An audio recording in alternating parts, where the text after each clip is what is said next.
श्री गणेशाय नमः। श्री रामचरितमानस लंका कांड 60 के दोहा। तब प्रताप उर राखी प्रभु जे हूँ नाथ तुरंत, आस कही आय सुपाई पद बंदी चलऊँ हनुमंत। हे नाथ, हे प्रभु, मैं आपका प्रताप हृदय में रखकर तुरंत चला जाऊंगा। ऐसा कहकर आज्ञा पाकर और भरत जी के चरणों की वंदना करके हनुमान जी चले। भरत बाहुबलशील गुण प्रभु पद प्रीति अपार, मन महु जात सराहत पुनि पुनि पवन कुमार। भरत जी के बाहुबल, शील, गुण और प्रभु के चरणों में अपार प्रेम की मन ही मन बारंबार सराहना करते हुए मारुति श्री हनुमान जी चले जा रहे हैं। उहा राम लक्ष्मण निहारी, बोले वचन मनुज अनुसारी। अर्ध राति गई कपि गही आयहूँ, राम उठाई अनुज उर लायहूँ। वहाँ लक्ष्मण जी को देखकर श्री राम जी साधारण मनुष्यों के अनुसार वचन बोले। आधी रात बीत चुकी, हनुमान नहीं आए, यह कहकर श्री राम ने छोटे भाई लक्ष्मण जी को उठाकर हृदय से लगा लिया। सकहु न दुखित देखी मोहि काऊ, बंधु सदा तव मृदुल स्वभाव। मम हित लागी तजहु बितु माता, सहउ विपिन हिम आतप बाता। और बोले, हे भाई, तुम मुझे कभी दुखी नहीं देख सकते थे। तुम्हारा स्वभाव सदा से ही कोमल था। मेरे हित के लिए तुमने माता पिता को भी छोड़ दिया और वन में जाड़ा, गर्मी और हवा सब सहन किया। सो अनुराग कहाँ अब भाई, उठहु न सुनि मम वचन विकलाई। जो जनतहु बन बंधु बिछोहु, पित वचन मन तेहु नहीं ओहु। हे भाई, वह प्रेम अब कहाँ है? मेरे व्याकुलतापूर्ण वचन सुनकर उठते क्यों नहीं? यदि मैं जानता कि वन में भाई का बिछोह होगा, तो मैं पिता का वचन, जिसका मानना मेरे लिए परम कर्तव्य था, उसे भी ना मानता। सुत बित नारी भवन परिवारा, होई जाहि जग बारहि बारा। अस विचार जिह जागहु ताता, मिलहि न जगत सहोदर भ्राता। पुत्र, धन, स्त्री, घर और परिवार, ये जगत में बार बार होते और जाते हैं, परंतु जगत में सहोदर भाई बार बार नहीं मिलता। हृदय में ऐसा विचार कर हे तात जागो। जथा पंख बिनु खग अति दीना, मनि बिनु फनि करिवर करहीना। अस मम जीवन बंधु बिनु तोहि, जो जड़ देव जियावे मोहि। जैसे पंख बिना पक्षी, मणि बिना सर्प और सूंड बिना श्रेष्ठ हाथी अत्यंत दीन हो जाते हैं, हे भाई, यदि कहीं जड़ देव मुझे जीवित रखें तो तुम्हारे बिना मेरा जीवन भी ऐसे ही होगा।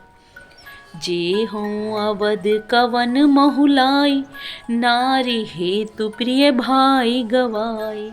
बरु अब जस सहतहु जग माही, नारी हानि विशेष क्षति नाही। स्त्री के लिए प्यारे भाई को खोकर मैं कौन सा मुँह लेकर अवध जाऊंगा। मैं जगत में बदनामी भले ही सह लेता कि राम में कुछ भी वीरता नहीं है जो स्त्री को खो बैठे।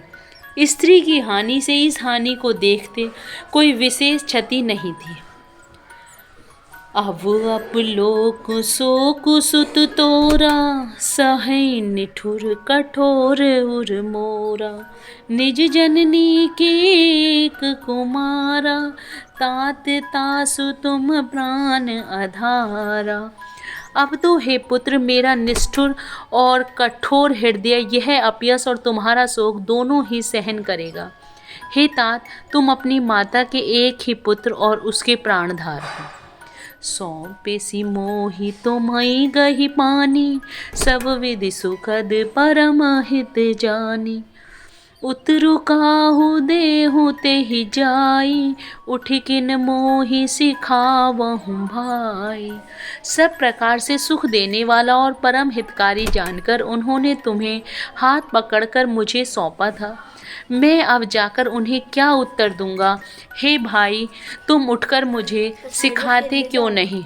बहुविधि सोचत सोच विमोचन, श्रवत सलिल राजीव दल लोचन।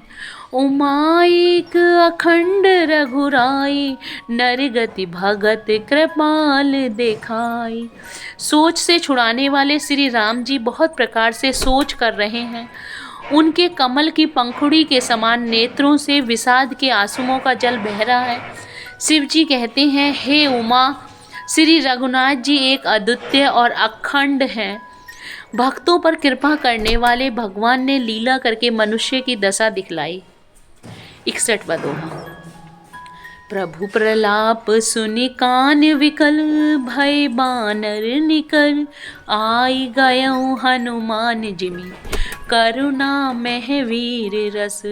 प्रभु के लीला के लिए किए गए प्रलाप को कानों से सुनकर बानरों के समूह व्याकुल हो गए। इतने में ही हनुमान जी आ गए, जैसे करुण रस में वीर रस आ गया हो। हर्षि राम भेटहु हनुमाना, अति कृतज्ञ प्रभु परम सुजाना। तुरत वेद तब कीनी उपाय, उठी बैठे लक्ष्मण हर्षाई। श्री राम जी हर्षित होकर हनुमान जी से गले लगकर मिले। प्रभु परम सुजान और अत्यंत ही कृतज्ञ हैं।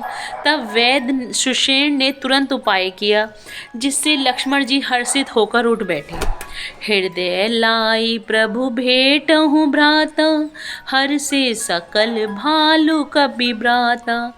कपि मुनि वेद तहाँ पहुँचावा, जेहि विधि तबहि ताहि लइयावा।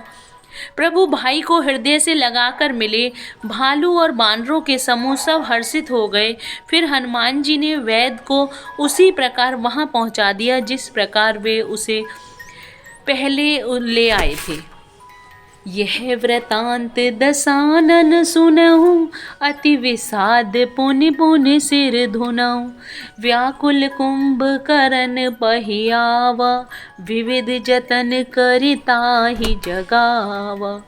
यह समाचार जब रावण ने सुना तब उसने अत्यंत विषाद से बार बार सिर पीटा।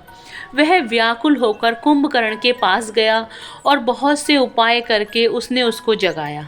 जागा निशिचर देखा ही कैसा, मानहु काल देह धरि वैसा।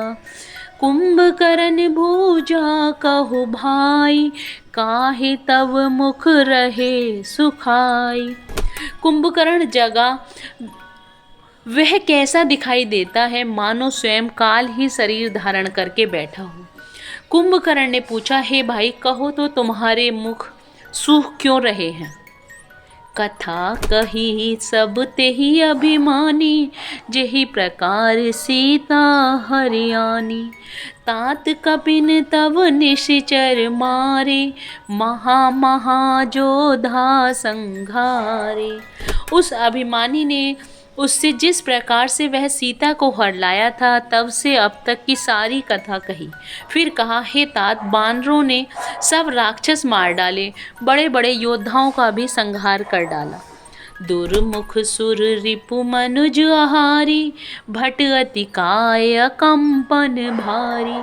अपर महोदर आदिक वीरा, परे समर महि सब रन धीरा।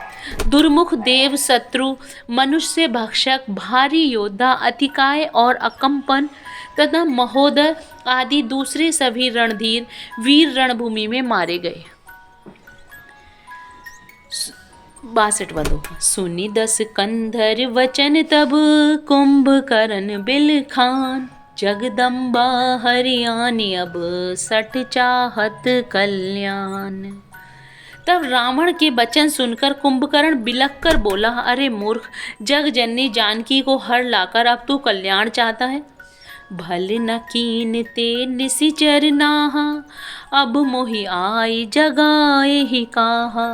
अजहु तात त्यागी अभिमाना, भजहु राम होहि कल्याण। हे राक्षस राज, तूने अच्छा नहीं किया, अब आकर मुझे क्या जगाया। हे तात, अब भी अभिमान छोड़कर श्री राम जी को भजो तो कल्याण होगा। हे दस शीस मनुज रघुनायक, जाके हनुमान से पायक। अहे बंधु ते कीन खोटाई, प्रथम ही मोहि न सुनाए ही आई। हे रावण, जिनके हनुमान सरीखे सेवक हैं वे रघुनाथ जी क्या मनुष्य हैं। हाय भाई, तूने बुरा किया जो पहले ही आकर मुझे यह हाल नहीं सुनाया।